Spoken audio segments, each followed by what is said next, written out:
네, 우리 그 1과목 CS 개론에서 1장 고객 만족 파트 하고 있습니다. 1장 고객 만족 장에서 3절에 해당되는 거죠. CS 의식. 자, 여기에서는요, 고객이라는 것은 어떤 의미를 내포하고 있는가? 그리고 또 이 고객은 어떤 특징을 가지고 있는데 그 특징에 따라서 고객의 범주를 어떻게 분류할 것이냐. 예.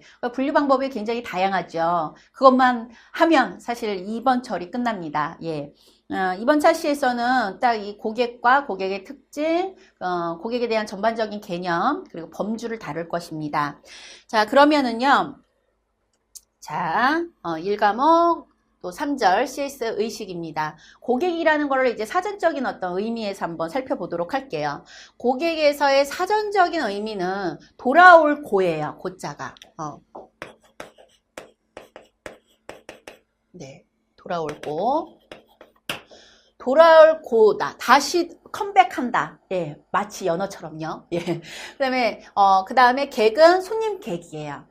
그러니까 손님 이상의 더 큰 의미를 가지고 있죠. 손님은 그냥 일회적으로 제품을 사용하는 사람이라고 한다면 고객은 지속적으로 유지하고 지속적인 어떤 관계 유지성이 함께 들어가서 반복적으로 우리의 제품이나 서비스를 이용한다라는 차원을 가지고 있습니다. 그래서 돌아볼 고이고요. 그 다음에 객은 이제 그 손님, 객이 되는 것이죠. 네, 손님 객. 를 사용을 해서 영업하는 사람에게 대상자로 찾아오는 손님, 단골 손님으로 제시한다. 영어로의 고객은 습관적으로 물건을 사는 사람, 또는 초대받는 사람, 환대받는 사람을 표현하는데요. 엄밀히 따지자면 이 초대받은 사람, 환대받은 사람은 게스트의 의미를 가지고 있어요. 그런데 우리가 좀 면밀하게 구분을 할 때 고객의 성격을 자세히 알아보면 됩니다. 이건 포괄적인 내용이고요. 그래서 손님은 단순한 구매자라면 고객은 돌아볼 고가 있기 때문에 돌아보는 손님이다. 이렇게 표현이 되고 있고요. 고는 뭐 높을 고이다, 괴로울 고이다 아니고요. 뭐 현장에 계신 분들은 무슨 괴로운 고이다 이렇게 우스갯소리로 말하는 분도 있지만 돌아올 그런 고객입니다. 그래서 이런 사전적인 의미를 가지고 있고요. 그렇다면 이 고객이라는 것이 왜 중요한지에 대해서 우리가 한번 알아보도록 할게요. 리뷰를 통해서요. 산업혁명 이후에 대량 생산 시대가 들어서면서 수요와 공급의 균형을 이루고자 고객은 고정적인 손님으로 머물고 서비스의 수준도 고객 간의 차별이 없는 그냥 평범한 평등 서비스를 제공하겠습니다. 그러나 수요에 비해서 공급이 넘쳐지는 현상이 일어나는 거예요. 그러니까 즉 다시 말해서 경쟁사가 많아지게 됩니다.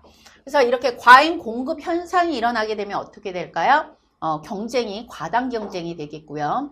그렇게 과당 경쟁이 심화되자 고객은 돌아보아야 할 단골 손님으로 자리 잡게 되었습니다.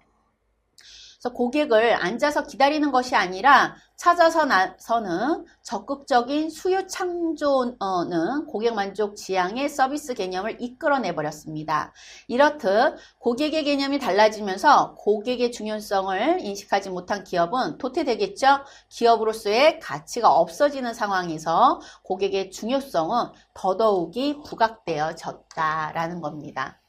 그래서 많은 기업에서는요. 고객이 항상 정당하고 옳다, 절대적인 존재로 인식하고 있고요. 고객 잃으면 기업의 모든 것도 잃게 된다라고 생각해서 고객은 기업의 주인이다.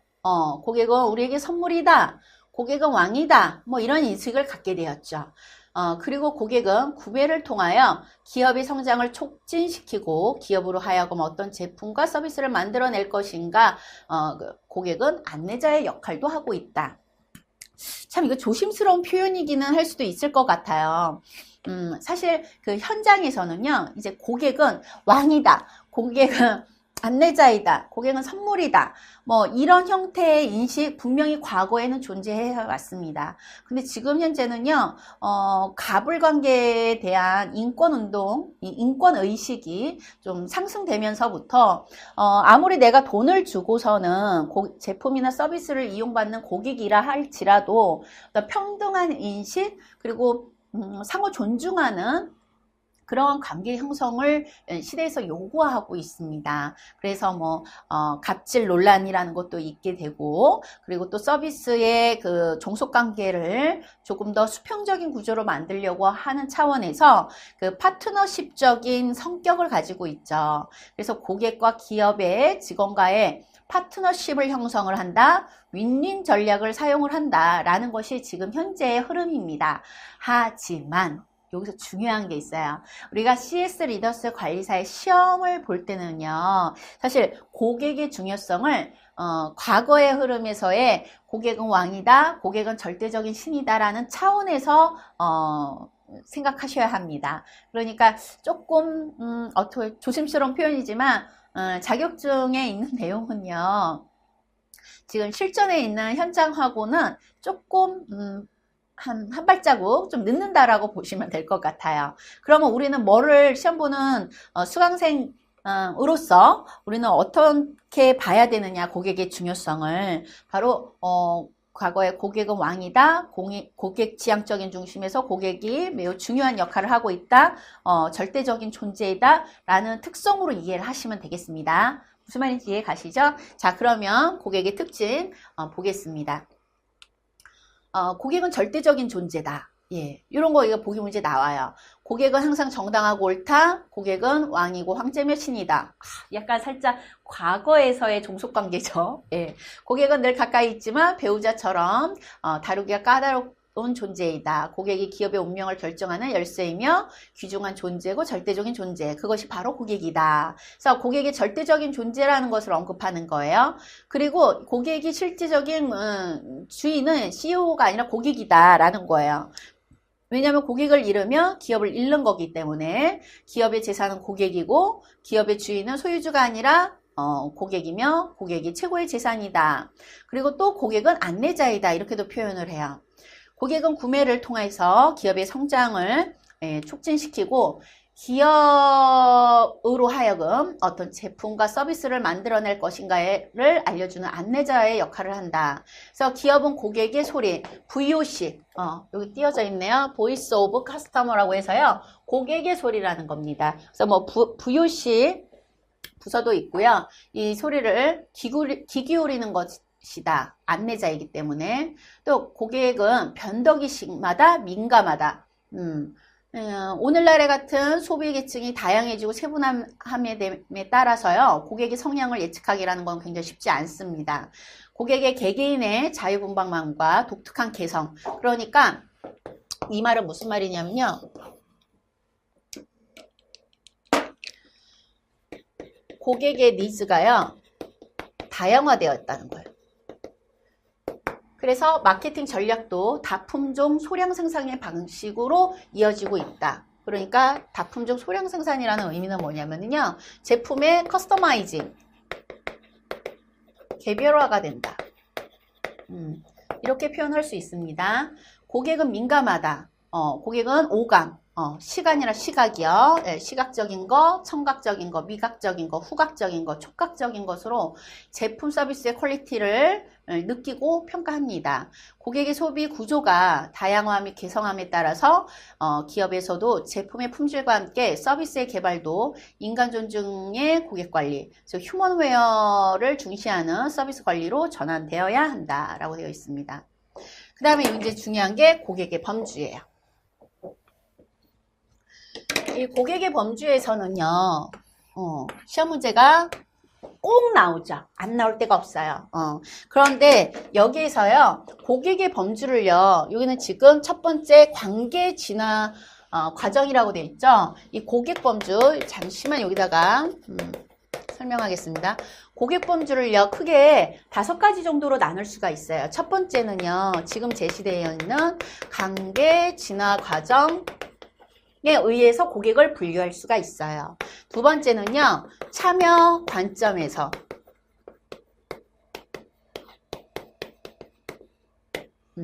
참여 관점에서 고객을 분류할 수가 있고요. 그 다음에는 이제 프로세스였나요? 세 번째로 나온 게 그 다음에 세 번째가, 유통 경로별이요. 뭐 순서 상관은 없기는 하지만, 유통 경로별 관점에서 구분할 수가 있고요. 그 다음에 프로세스라는 거는 이제 고객의 제품이나 서비스를 제공하는 그런 과정, 예, 그리고 또 그것이 백오피스, 그 다음에 또 이제 프론트 오피스에서 이루어지는 프로세스별 관점에서의 고객을 분류할 수 있고요.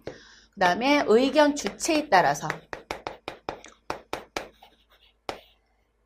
주체에 의한 관점. 자, 이렇게요. 고객 범주는요. 이렇게 5가지로 분류돼요. 관계지나 참여 관점, 유통 경로별, 프로세스, 의견 주체요. 그런데 여기에서요. 시험 문제가 제일 많이 나오는 거를 먼저 말해주는 게 사실 이 강의의 포인트 아니겠습니까? 예, 참여 관점이 제일 많이 나와요. 예. 그 다음에 이걸 1순위로 제가 할게요. 1순위로 제일 많이 나오고요. 그 다음에 이제 관계 진화적인 거 2순위 나오고요. 요것도 함께 2순위 할게요. 저 요 정도 찍겠습니다. 예. 요렇게 1, 2, 3, 그리고 3, 4번 같은 경우에는요, 이게 직접적으로 나오지는 않지만 어떤 보기 내용이든 간에, 이 고객의 범주의 용어가 잘 나와요. 그러니까 직접적인 시험 문제로 하기보다는 그 내용을 제시할 때 나오는 용어들, 그 고객 범주의 용어들이 나오는 거죠. 그러니까 결론적으로는 5가지 다 알아야 되지만 시험 범위를 그 비중 있게 많이 나오는 관점에서 본다면 이 참여 관점이 1순위, 그 다음에 마지막에 의견 주체랑 요 관계지나 이렇게 한 2순위 정도로 시험 문제가 나오더라 라고 보시면 될 것 같아요. 이걸 이해하면서 제가 순서대로 고객 범주에 대해서 분류해 보도록 하겠습니다. 자, 그러면 첫 번째 해당되는 거, 관계 진화적인 과정에 의한 고객 분류예요. 잠재 고객, 자사의 제품이나 서비스를 구매는 안 했어요. 잠재 고객이라는 거는. 우리 왜 일반적으로 사용을 하잖아요. 잠재 고객, 아직 제품 사용하지 않았어. 그런데 잠재력을 가지고 있는 집단을 뭐라고 얘기를 하느냐? 잠재 고객이라고 얘기를 해요. 말 그대로니까 쉽죠. 신규 고객 뭐예요? 잠재 고객이 처음으로 구매를 했대요. 그 고객을 우리는 신규 고객이에요. 그래서 신규 고객을 유치하려고 기업에서 무진장 애를 쓰잖아요. 그 다음에 기존 고객도요, 쉬워요. 기존에 지금 제품을 구매하는 고객. 그런데 해석을 어떻게 하느냐면요. 신규 고객들 중에서 2회를 반복 구매한 고객, 이거를 기존 고객이라고 표현해요. 어떻게 표현한다고요? 2회 이상 반복 구매를 한 고객, 바로 기존 고객이라고 해요. 신규 고객은 처음으로 제품이나 서비스를 이용했어요. 써보니까 괜찮네? 한 번 더 이용을 해요. 그럼 2회째가 되죠? 그래서 2회 반복 구매한 고객을 기존 고객이라고 표현합니다. 그 다음에 핵심 고객. 이 핵심 고객 보면은요, 우리 왜 운동하다가 보면은요, 집중적으로 어떤 부위를, 운동할 때가 있잖아요. 그래서 그걸 우린 뭐라고 해요? 코어 운동이라고 얘기를 하잖아요. 근데 고객도요, 이렇게 코어 커스터머가 있어요. 코어. 이거는 어떤 의미냐? 기업의 제품이나 서비스를 기존 고객들의 가치와 기대 수준을 지속적으로 충족시켰을 때 해당 제품이나 서비스를 반복적으로 구매하게 되는 고객을 말한다. 핵심, 자, 보세요.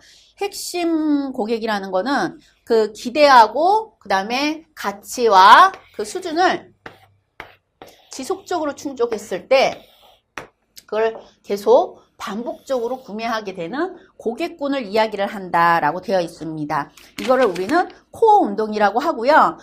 이 핵심 고객인 경우에는 뒤에 나와 있나요? 나와 있네요. 핵심 고객이라는 거는요. 기업과 어떤 걸 형성하고 있어요? 강한 유대관계를 가지고 있기 때문에 중대한, 자 보세요. 중대한 문제가 발생하지 않으면 그 제품에 대해서 더 이상 재평가하지 않은 특징을 가지고 있어요. 이 부분을 우리가 잘 기억해야 돼요. 코어 운동에서는. 코어 운동이 아니라 코어 고객에서는요. 그러니까 핵심 고객은 어떤 충성도가 어느 정도 있는 고객이다라고 보시면 되겠죠. 그 다음에 비활동 고객은요. 비활동 고객. 과거에는 이용했는데요. 지금은 회사가 정하는 기간 내에 구매 활동이 정해진 예를 들자면 한 1년 동안에 거래 사실이 없다? 비활동 고객이라고 얘기해요. 이탈 고객은 뭘까요? 읽지 않아도 아예 그냥 탈퇴를 한 거예요. 그러니까 쉽게 얘기하자면 비활동 고객은 회원 가입은 되어 있는데 거래 사실이 없는 거예요. 회사에서 정해진 1년 동안의 그 기간 내에서 거래 사실이 없다. 비활동 고객이에요. 그런데 회원 가입을 되어 있다가 탈퇴를 했어요? 그러면 이탈 고객이에요. 그래서 이탈 고객은요, 비활동 고객의 범위를 뛰어넘어 구매 행동이 전혀 일어나지 않는 사람으로서 기업의 기준에 의해서 더 이상 자사 제품이나 서비스를 이용하지 않은 고객, 이탈 고객이라고 해요. 그 다음에 이거는 고객이 스스로 나간 거잖아요. 근데 마지막 7번은 부적격 고객은요, 회사에 리스크를 줄 수 있을 만한, 아니면 해당되는 신용이 안 되거나 또는 등급이 안 되는, 이렇게 가입 자격 조건이 안 되는, 그리고 미달되는 그러한 사람을 뭐라고 한다고요? 부적격 고객이라고 얘기를 해요. 그래서 우리가 비활동과 이탈과 부적격을 구분할 수 있어야 될 것입니다. 그 다음에는요, 두 번째 참여 관점에서의 고객이에요. 그런데 교재에서는 보면은요, 나와 있습니다. 참여 관점에서 이 구매 용의자 나와 있고요. 그 다음에 자매가 아니라 자사죠? 잠재죠, 잠재, 슬라이드 찍고 가망. 왜냐면 잠재 고객이라고도 하고 가망 고객이라고도 하거든요. 그러니까 이게 질 그린핀 심리학자가 명명한 참여 관점에서의 고객 분류의 범주예요. 그런데 이거를 이제 미국 사람이다 보니까 영문을 번역을 할 때 어떤 책에는 이 잠재 고객이라고 표현을 하고요. 그러니까 통역을 잠재 고객으로도 하고, 어떤 책 같은 경우는 가망 고객이라고도 얘기를 해요. 그러니까 프로스펙트를 우리나라로 표현을 했었을 때 잠재라고 표현을 하느냐 가망으로 하느냐 해서요, 전 잠재랑 가망 고객을 한꺼번에 묶어놨어요. 자, 그 다음에 세 번째가 구매 비의사자, 그 다음에 네 번째가 최초 구매 고객, 그 다음에 다섯 번째가 반복 구매, 여섯 번째 단골 고객, 일곱 번째 옹호 고객, 그 다음에 여덟 번째 로얄티 고객이에요. 자, 보세요. 이 8가지가 참여 관점에서 분류를 해놨어요. 근데 우리가 제일 헷갈리는 부분이 어디고 시험 문제가 제일 잘 나오는 데가 뭐냐면은요, 바로 이 구매 고객하고 잠재가망 고객을 비교하는 거고요. 그 다음에 단골 고객하고 옹호 고객하고 로열티 고객이에요. 나머지 거는 사실 구매 비의사자나 최초 구매 고객이나 반복 구매는요, 읽어보면 되세요. 왜냐면 구매 비의사자는 구매할 의사가 없다는 거죠. 최초는 처음 구매한 고객이죠. 신규 고객하고 유사하고요. 반복은 자사 제품을 2회 이상 사용을 한다는 사람을 얘기하니까 관계 진화적인 관점에서 봤을 때 기존 고객하고 유사하죠. 근데 이건 비교해서 시험 문제는 잘 안 나오는데, 비교는 이 구매 용의자랑 잠재 가망 고객이랑 단골, 옹호, 로열티 고객을 구분할 줄 알면은 이 참여 관점에서의 고객을 이해하기가 조금 더 용이합니다. 먼저 이거 듣기 전에 교재에 있는 8가지 한번 리뷰하시고 그 다음에 한번 설명을 들어보시면 도움이 될 것 같아요. 우선 비교요. 구매 용의자는요, 원래 suspect예요. suspect라는 것은 용의자. 구매 용의자라는 의미고요. 그다음 프로스펙트를 이제 잠재라고 표현을 하느냐, 가망이라고 표현을 하느냐라는 의미인데요. 이거에 대한 설명을 먼저 하도록 하겠습니다. 그래서 구매 용의자는요, 교재에 뭐라고 되어 있느냐면요, 자사의 제품이나 그런 서비스를 이용할 건지 불확실, 애매모, 이런 표현을 사용하고 있어요. 그래서 불확실하고 애매모호하게 느껴지는 사람이다. 그래서 이 제품이나 서비스를 이용할 수도 있을 것 같기도 하고 그렇지 않을 수도 있을 것이다. 그러니까 좀 오리무중한 사람인 거죠. 그래서 이런 표현, 불확실, 애매모, 구매 용의자입니다. 근데 잠재 가망 고객은요, 뭐라고 되어 있느냐면요, 제품이나 서비스에 대한, 그렇죠? 제품이나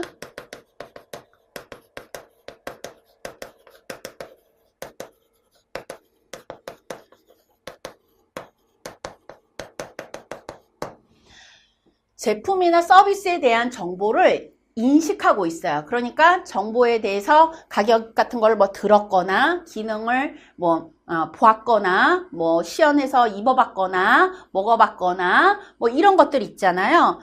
그래서 이런 상태예요. 그런 상태에서 구매 정보는 알고 있지만, 그래서 구매 정보를 알아요. 알고 있지만 구매하지 않은 사람. 자, 이렇다면은요, 보세요. 우선은 이 구매 용의자하고요, 잠재 가망 고객은 공통점이 뭐예요? 제품, 그냥 상품이라고 얘기할게요. 제품 플러스 서비스가 상품이니까. 상품 미구매자라고 할게요. 상품을 구입하지 않은 사람이에요. 구매 용의자하고 잠재 가망 고객은요. 그건 공통점인데 그걸 또 분류를 한 거예요. 기업 측면에서. 구매 용의자는요. 하나의 구매 용의자하고 잠재 가망 고객에 대한 한번 예를 들어볼게요. 저희가 백화점 1층을 갔어요. 여기가 정문이고 이쪽이 이제 후문이에요. 요 안에는 화장실도 있고요. 그 다음에 뭐 구두를 파는 데도 있고, 그 다음에 여기 화장품을 파는 코너도 있고, 그 다음에 여기에는 요 화장실이죠. 요거 화장품이고, 잡화를 팔고 이래요. 근데 이 안에 사람이 들어옵니다. 이쪽 잘 보이나요? 예. 사람이 들어오는데요. 이 안에서 요 구두가 얼마인지 신어보고, 그리고 얼마인지 가격을 물어보고, 또 신어보고, 나한테 어울리는 게 무엇이고, 뭐 화장품 가게에 가가지고서는요, 이 화장품이 내 피부톤에 잘 맞는 것인지, 그 다음에, 또 화장 같은 것들을 해보고, 또 기능이나 속성 같은 걸 물어봤어요. 그런 사람이라면 이 사람은 이 사람은 잠재 가망 고객이에요. 왜 잠재 가망 고객이에요? 이미 그 제품에 대한 정보를 알고 있다라는 거죠. 정보는 알고는 있는데요. 구두도 신어봤고요. 화장품도 어떤 타입이 잘 맞는지는 알았지만 아직 구매하지 않은 사람이에요. 이거를 우리는 잠재 고객, 가망 고객이라고, 프로스펙트라고 얘기를 합니다. 그런데 그게 아니고요. 또 한 명이 들어갔는데요. 이 한 명은요, 그냥 정문으로 들어가서요, 후문으로 나왔어요. 아니면 정문으로 들어가서요, 그냥 화장실만 이용을 했어요. 그 백화점 1층 안에 있는 모든 사람을 우리가 잠재 고객이다라고 인식할 수 있겠으나, 구매 용의자 같은 경우에는요, 아예 그 제품에 대해서, 정보를 전혀 모르는다는 거죠. 그러니까 완전히 불확실한 자를 우리는 구매 용의자라고 얘기를 합니다. 그러니까 어떻게 보면은요, 기업 입장에서 이 구매 용의자랑 잠재 고객, 잠재 가망 고객을 나누는 이유가 무엇일까요? 다시 말해서 서스펙트하고 프로스펙트를 나누는 이유가 뭘까요? 백화점이라는 시설을 이용한다고 해서 모두가 잠재 고객은 아니다라는 거죠. 그걸 명확하게 구별할 수가 있다면은 사실 기업 입장에서는 매우 좋을 거예요. 또 아주 쉽게 다른 예를 들어볼게요. 여러분들 요 근처 이제 서울에, 여기서는 이제, 서울에 노량진이 아니더라도 이제 수산시장 같은 데 가보잖아요. 수산시장에서 오랫동안에 그 장사를 하시는 분 같은 경우에 노하우가 있대요. 이 사람이 우리 회를 살 것인지 안 살 것인지 아주 명확하게 판단할 수 있다라는 거예요. 너무 신기하잖아요. 그래서 제가 한번 물어봤어요. 물어보니까 이미 회에 관심 있는 사람들은 눈빛 같은 것들이 이제 그 회에 가 있고, 그리고 시선이나 이런 것들이 그 물고기, 해산물에 가 있다라는 거야. 이런 사람들은 자기가 봤었을 때 가망 잠재 고객이래요. 그런데, 그리고 또, 구매 용의자 같은 경우에는 이미 식당에서 먹고 왔거나 아예 관심이 없이 그 길목을 지나가는 사람들도 있을 거 아니겠습니까? 그런 분들은요, 그냥 걸음이 빠르거나 아니면 먹고 와가지고서는 아예 그 시선을 그 생선이나 해산물에다가 두지를 않는데요. 본인은 그거를 판단으로 해서 20여 년 동안에 그 손님을 오게끔 유도를 할 때 그러한 행태를 본다라고 합니다. 나름대로의 20년 동안의 경력을 쌓아왔었을 때 그 고객의 행태를 보고서는 나름대로의 구매 용의자하고 잠재 가망 고객을 구별을 해 놓은 거잖아요. 그래서 기업에서는 이런 소비자의 행동 패턴을 가지고서도 알 수도 있지만 구별을 통해서 고객이 알고 있는 정보를 더 유인을 하는 데에서의 더 도움을 갖기 위한 어떤 촉매제로 구분을 하는 거죠. 그래서 구매 안 한 집단이라고 해서 모두에게 똑같이 우리 제품은 이게 좋아요, 뭐가 좋아요 이렇게 설명하는 것보다 최소한 아예 관심이 없는 사람한테는 제시하지 않고 최소한 잠재 가망적인 고객들에게 더 많은 정보를 알려줘가지고서는 우리 제품을 유인할 수 있도록 한다는 측면에서 이 구매 용의자하고 잠재 가망 고객을 구분한다는 것이 굉장히 의미가 있습니다. 그래서 구매 용의자하고 잠재 고객 외울 때 외우시더라도 개념은 이해하시면 좋을 것 같아요. 자, 이렇게 해서 제가 구매 용의자하고 잠재 고객을 먼저 얘기를 했는데요. 그러면 그거와 관련된 문제 한번 풀어볼게요. 자, 관련 문제. 구매 용의자에 대한 설명으로 알맞은 것은 구매 용의자에 대한 설명이에요. 자사 제품을 구매할지 아주 애매한 사람 이렇게 표현되었네요. 답은 1번이네요. 네, 나머지 보기도 한번 보겠습니다. 구매 정보를 알고는 있대요. 근데 알고 있다? 정보 알고 있으면 제가 뭐라고 했습니까? 정보를 알고 있어요. 그러면 가망 잠재 고객. 그리고 자사 제품을 구매한 사람 여기서 이제 조금 오리무중하긴 한데 자사 제품을 구매한 것 지금 구매했다면 신규 고객이 되겠죠. 계속 자사 제품을 계속 이용하고 있다면 기존 고객이 되겠죠. 자사의 제품이나 서비스를 최초로 이용하는 사람으로서 1회 구매한 사람 최초 구매 고객이죠. 자사 제품을 전혀 관심이 없거나 구매 의사를 가지고 있다. 비의사를 갖고 있다라는 거야. 아예. 그럼 답은 1번이 맞습니다. 그 다음에 제가 참여 관점에서 또 중요한 것도 말씀드렸었잖아요. 어떤 거였습니까? 바로 단골 고객과 어디 갔죠? 여기 있네요. 단골 고객과 옹호 고객, 이 로열티 고객을 구별하는 거예요. 먼저 리뷰하고 제가 설명 또 다시 드릴게요. 자, 단골 고객은요, 반복 구매 차원을 넘어서서 자사 제품의 서비스 중에 활용 가능한 것이 거의 대부분 고객하는 지속적이고 강한 유대관계를 가지는 고객이다. 뭐라고 돼 있다고요? 지속적으로 강한 유대관계를 가지고 있다. 그러니까, 계속 반복적인 반복성을 갖고 있다는 겁니다. 옹호, 어드보케이트 고객은요, 자, 단골 고객의 성향은 포함되고요, 다른 사람까지 추천하는 적극성을 띈 고객군을 얘기를 한다라고 되어 있어요. 이게 바로 옹호 고객이에요. 로열티 고객은요, 자사의 제품을 구매하고 또한 정기적으로 구매하는 고객으로서 RFM 개수나 LTV 개수 이거 나중에 설명을 하기는 할 텐데 이 개수가 다른 고객에 비해서는 최상의 등급을 가지고 있다. RFM이라는 건 뭐냐면요. 또 LTV라는 건 뭐냐면요. 고객의 등급화를 할 때 사용하는 툴이에요.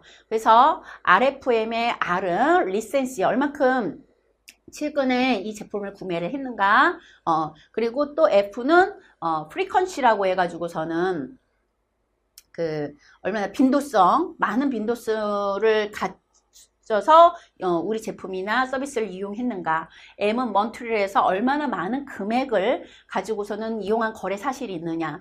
이것이 다 높다면 뭐겠어요? 등급이 높겠죠. 그리고 LTV는요, 고객 생애 가치라고 해서요, lifetime value라고 얘기를 하고 있어요. 그래서 처음 가입한 시점에서, 그리고 지금 현재까지 누적적으로 갖추고 있는 그 금액, 금액 말고 그 모든 가치, 그걸 우리는 LTV 계수라고 얘기를 해요. 이걸 통해서 등급을 가지고 있는 고객, 이거를 우리는 로열티 고객이라고 얘기를 합니다. 자, 그러면은요, 제가 비교를 할게요. 여기 보세요. 단골 고객하고요. 물론 이제 다 이 텍스트에 내용이 나와 있지만 핵심 키워드로서 다시 한번 정리해 보겠습니다.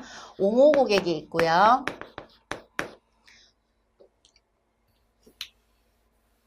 그 다음에 로열티 고객이 있어요. 잘 보이시나요? 네. 우선 단골 고객은요, 아까 나왔던 것처럼 어떤 속성을 가지고 있느냐, 바로 반복성을 가지고 있어요. 여러분들 왜 단골 고객 있잖아요. 만약 단골 음식점이 있다라고 합시다. 그러면 단골 음식점에서 그 단골 가게 사장님은 근데 단골 손님이라고 얘기를 하고 있어요. 왜요? 다른 고객과 달리 자주자주 오거든요. 반복성이 있다라는 거죠. 그러면 단골 고객이라고 얘기합니다. 그거는 이 반복성은요, 옹호 고객도 로열티 고객도 다 있습니다. 다 갖추고 있는 속성들이에요.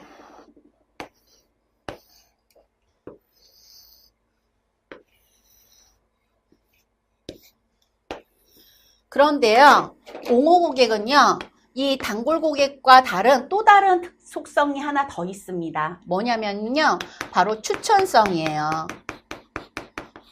자, 아까 얘기한 것처럼 여러분들이 단골 음식점이 있어요. 거기 음식 너무 맛있고 사장님 너무 친절하고 해서 나는 자주자주 가요. 일 끝나면 그 집을 맨날 자주 갑니다. 나는 단골 고객이죠. 근데 내 선에서 끝나지 않아요. 다른 뭐 동창 모임이나 아니면 또 지인이나 친구와 같이 하는 모임에서도 야, 우리 딴 데 가지 말고 내가 잘 가는 그 식당이 있는데 그쪽에 가서 먹어봐. 완전 반할 거야. 맛있고 거기 사장님은 얼마나 친절한데 이렇게 옹호적인 발언을 하면서 꼭 발언을 꼭 해야 되는 건 아니지만 아무래도 긍정적인 이야기를 하겠죠. 그러면서 추천을 하는 거예요. 나랑 꼭 오늘 안 가더라도 꼭 한 번은 꼭 가봐. 이렇게 추천성까지 포함되어 있다면 이걸 옹호 고객이라고 얘기를 합니다. 그러면 로열티 고객은요, 추천성이 있어요. 여기까지만 하면 옹호 고객이겠죠. 근데 로열티 고객은요, 하나가 더 있어요. 뭐가 있느냐? 이렇게 표현할게요. 등급성. 여기서 등급성 아까 RFM이나 라이프타임 밸류 얘기했잖아요. LTV 얘기했잖아요. 이걸 고객을 등급화를 나누는 거예요. 물론 우리가 로열티 고객이다, 충성 고객이다 약간 살짝 통용을 하면서 사용을 하고 있는데 이런 등급적인 개수나 툴과 같은 이야기가 언급이 되어 있으면 이걸 좀 색깔이 더 로열티 고객이라고 얘기를 합니다. 왜냐하면 영어로 로열티 고객, 한국말로 얘기를 하자면 이제 충성 고객이라고 이렇게 표현을 하고 있는데 등급성을 가지고 있다, 반복성도 있고 추천성도 있고 등급성도 있다면 로열티 고객이라고 얘기를 해요. 근데 여기서 잠깐 살짝만요, 같이 통용하고 있는 게 충성 고객이라고 제가 말을 했었잖아요. 충성 고객의 어떤 특징으로 이런 반복적인 구매성이 있다, 추천성이 있다, 등급성이 있다 라는 것도 나와 있고 또 하나가 뭐가 있느냐면 경쟁사 유인에 동요되지 않는다라는 특성까지도 같이 가지고 있어요. 파란 색깔로 제가 표시한 거요. 충성 고객을 설명하는 겁니다. 그래서 이렇게 정리를 하면은요, 길게 늘어져 있는 내용도 좀 한눈에 머릿속으로 이렇게 가시화되지 않으시나요? 예, 이렇게 정리를 해볼게요. 그렇게 해서 우리 두 번째 지금 참여 관점에서의 관점, 중요한 거 제가 구매 용의자하고 잠재 가망 고객이 비교해서 설명해 드렸고요. 그다음 단골 옹호 로열티 고객 비교해서 설명했습니다. 꼭 기억하세요. 예. 그 다음에 이제 세 번째 유통 경로별 들어가도록 할게요.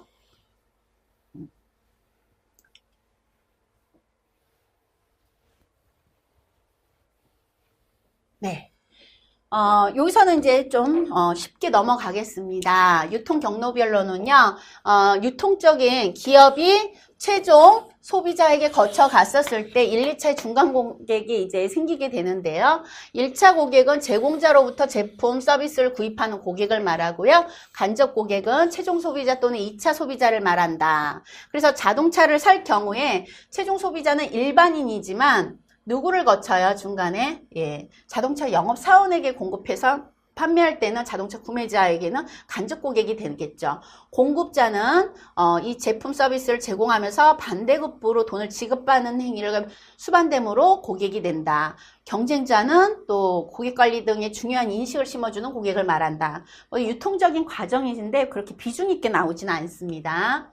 그 다음에 이제 프로세스 관점이요. 이거 굉장히 고객 만족, 그리고 또 고객 만족 경영 언급할 때 많이 얘기했기 때문에 한 번만 읽고 넘어가도 될 것 같아요. 외부 고객이 뭐였습니까? 자사 최종 제품을 구매하는 고객이었죠. 중간 고객은 그 유통 과정에 있는 그런 고객이에요. 도매상, 소매상에 거쳐가는 중간 거점 고객이요. 내부 고객은요.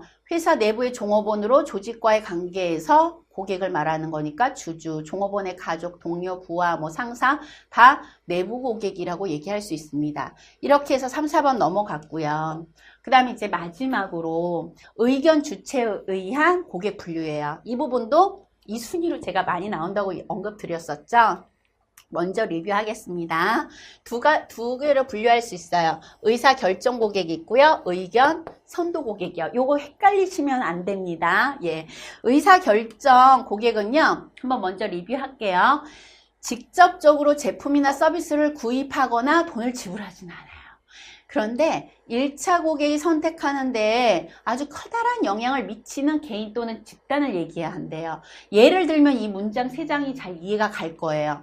직접적으로 그 제품 이용 안 한대요. 그런데 그 1차 고객이 아까 뭐였어요? 직접적으로 이 제품을 이용하는 고객이잖아요. 이 사람이 이용하는 사람은 1차 고객인데 이걸 선택하는데 지대하게 영향을 미치는 사람을 우리는 의사결정 고객이라고 얘기를 한대요. 그 대표적인 예가 있죠. 그 애기들이요. 갓난 애기들이, 어린 아기들이 그 기저귀를 사용한다라든지 분유를 사용해요. 사실 그 기저귀는 누가 이용을 해요? 그 아이가 이용하죠. 분유 누가 먹어요? 아기가 먹어요. 그런데 그 기저귀의 회사나 분유를 선택하는 거 누가 선택을 해요? 엄마나 아빠의 부모님이 선택하는 거예요. 그러니까 딱 그 예시하고 적절하죠. 1차 고객이 제품을 이용해요. 아기가 이용하죠. 근데 그걸 선택을 하고 하는데 커다랗게 영향을 미친 사람 누구예요? 그 아기 엄마나 아빠라는 거죠. 그 사람을 우리는 뭐라고 한다고요? 따라해보세요. 의사결정 고객이라고 얘기를 합니다.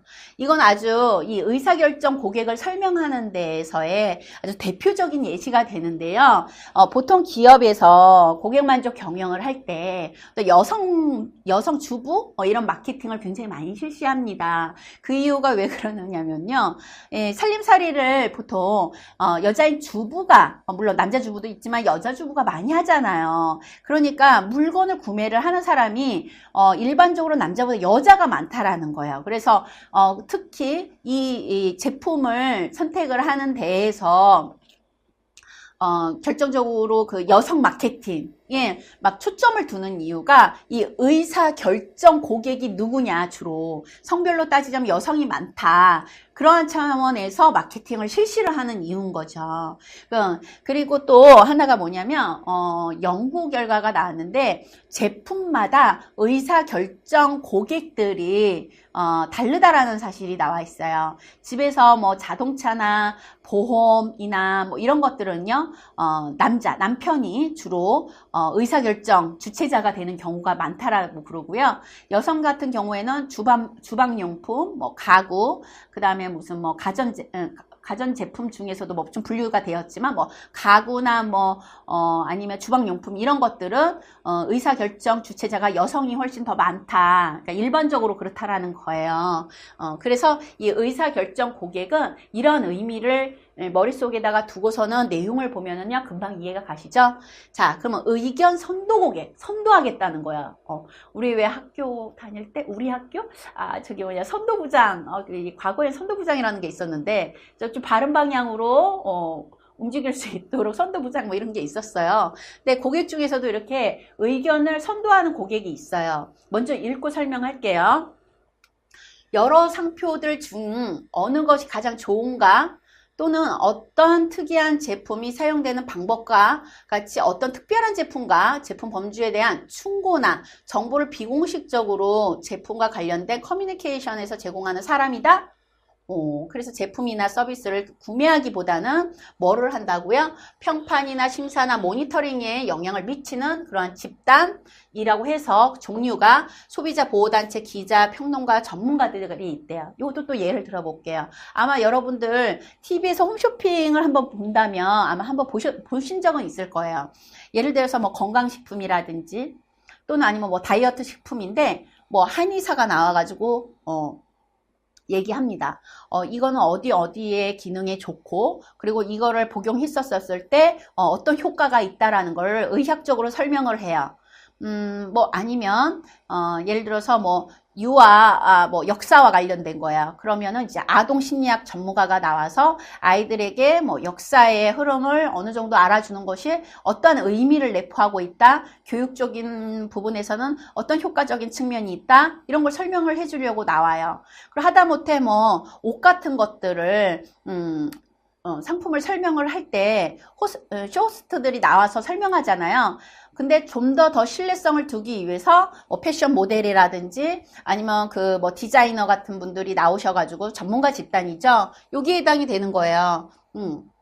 전문가 집단 나와 있나요? 전문가 집단이 나와서 이걸 더 신뢰할 수 있게끔 제품을 설명해주는 사람. 이 사람을 뭐냐면은요, 의견 선도 고객이라고 얘기를 하는 거예요.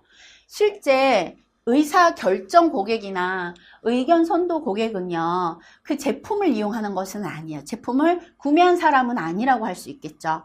그렇지만 이거를 제품을 사용을 하는데 지대하게 영향을 미치는 사람이라고 할 수 있겠죠. 그런데 차원이 달라요.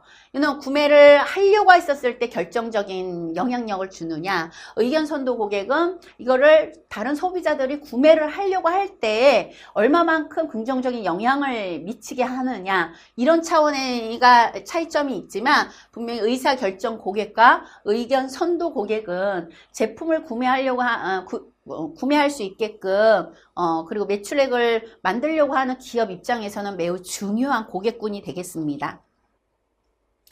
자, 그렇게 해서 뭐 관련된 문제 한번 풀어보죠. 네. 자, 여러 상표들 중 어느 것이 가장 좋은가, 또 어떤 특이한 제품이 사용되는 방법과 같이 어떤 특별한 제품과 제품 범주에 대한 충고나 정보를 비공식적으로 알려준다? 아까 제가 뭐라고 했었어요? 예. 이런 거를 충고하고 정보 제공해준다? 의견 선도 고객이라고 이야기를 했었죠? 예. 한번 다시 정리한 걸로 보겠습니다.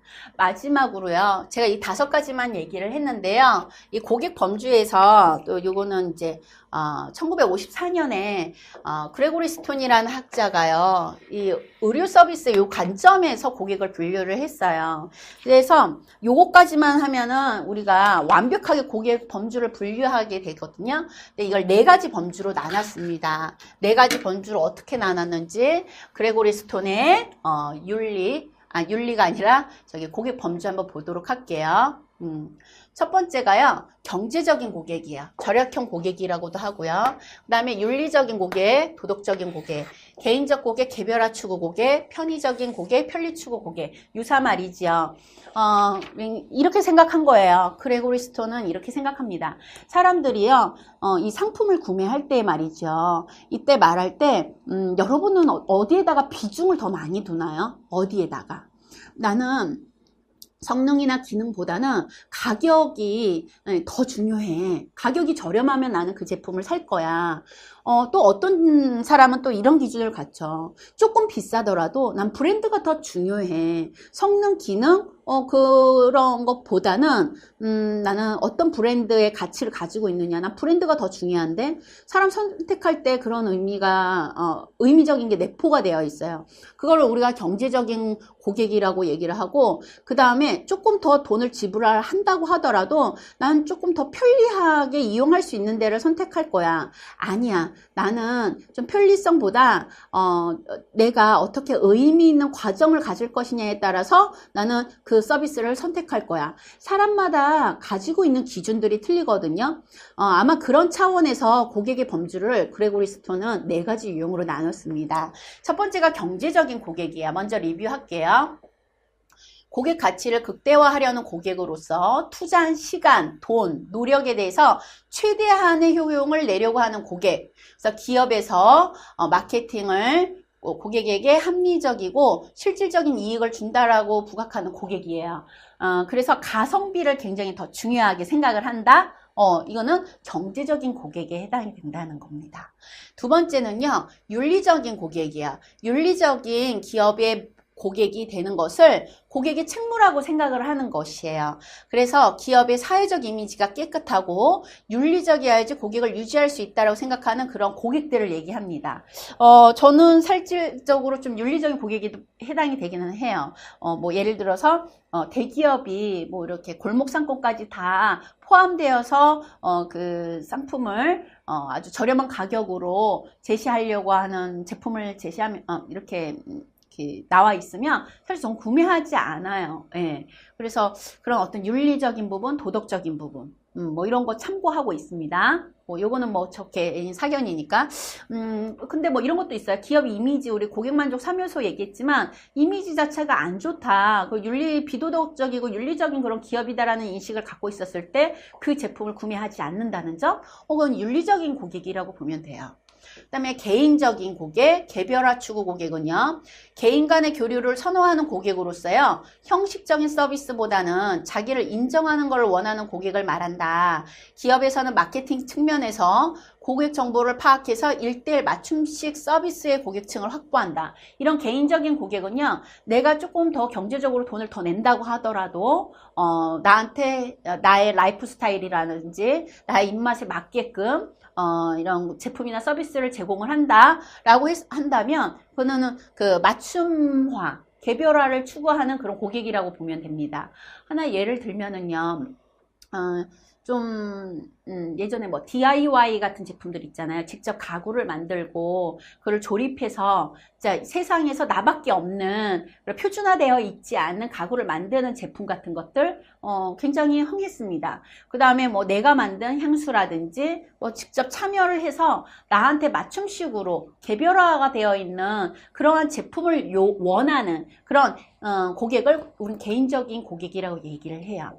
그 다음에 마지막으로요, 편의적, 편리 추구 고객은요, 자신이 서비스를 받는 데 있어서 편의성을 굉장히 중요하게 생각하는 겁니다. 그래서 편의를 위하면은 내가 추가 비용도 지불할 수 있다라고 생각하는 고객군은 바로 편리성 고객이라고 얘기하면 됩니다. 그래서 이런 경우 있잖아요. 부가 서비스를 더 내더라도 내가 여행 시에 조금 더 안락하고 편하고 다양한 부가 서비스 같은 걸 이용할 수 있다면, 아니면 나 대신에 많은 사람들을 이렇게 이끌고서는 이렇게 서브하는 거 말고 나만 서브하게끔 만드는 편리성을 더 추구한다면 내가 부가 비용을 내도 되니까 그 부분을 더 초점을 두겠다라는 고객군이 바로 편리성 고객에 해당이 됩니다. 그래서 여기 한번 내용 볼게요. 문제 관련된 문제네요. 이 문제는 교재에 있지는 않아요. 제가 그냥 가지고 왔습니다. 다음 내용에 그레고리 스톤의 고객 분류에 해당되는 것은 보기 내용입니다. 어떤 A 마트에서요, 노 브랜드는 브랜드가 아니다. 그냥 소비자다. 당신이 스마트 컨슈머가 되기를 라는 문구를 제시하면서 가성비가 높고, 이게 포인트네요. 고객의 심리의 만족감까지 얻게 된다. 기업에서 마케팅을 고객에게 합리적이고 실질적인 이익을 준다는 점을 부각한다. 뭐예요? 경제적인 고객이라고 했었죠. 가성비 제품을, 상품을 구매를 하는 데에서 가성비적인 부분에서 선택을 하는 데에서의 결정적인 역할을 기준을 하는 고객, 바로 경제적인, 그레고리 스톤의 경제적인 고객이었습니다. 자, 이렇게 해서요, 우리가 고객에 대한 정의, 고객에 대한 특성, 그리고 나서 고객에 대한 범주까지 이렇게 마무리하도록 하겠습니다.